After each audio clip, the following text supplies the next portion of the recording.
It only takes 4 minutes to decide whether or not you like someone. And that, my friends, is a fact of life.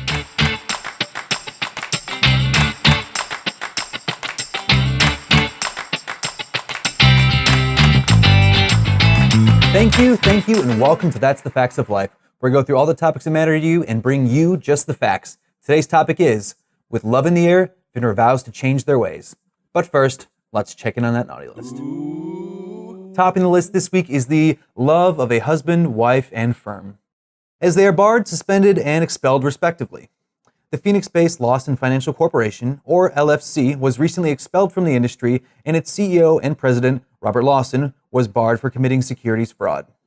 According to FINRA, Lawson sold millions of dollars of municipal revenue bonds that were underwritten by LFC and borrowed for a charter school and 2 assisted living facilities, even though he knew all the facilities faced difficulties. In an attempt to conceal these conditions and the associated risks, he began transferring millions of dollars to the borrowers and associated parties from the trust account of a deceased customer.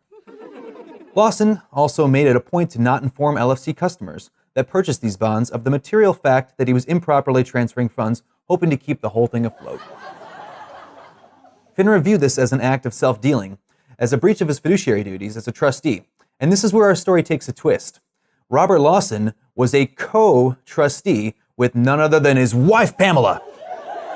And just like a fine roux, the plot continues to thicken because Pamela Lawson was also LFC's COO and was also found by FINRA to be in breach of her fiduciary duties, which resulted in a 2-year suspension and $30,000 in financial restitution. Even though his firm was based in Phoenix, I think it's safe to say that there is no hope of this firm ever rising from the ashes. Speaking of ashes, many have been asking, "Hey there, FINRA, what you got cooking?" Recently, Robert Cook took a break from his listening tour to attend the annual One Voice Conference in San Francisco. While at this conference, he took the time to address what he's heard so far on this tour, which has basically been the equivalent of couples therapy.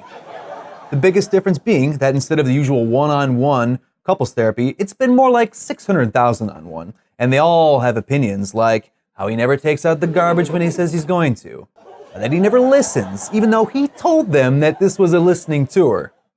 While he has agreed to try and change in order to make this relationship work, his first order of business is to address FINRA's reputation of being tin-eared by becoming a better listener.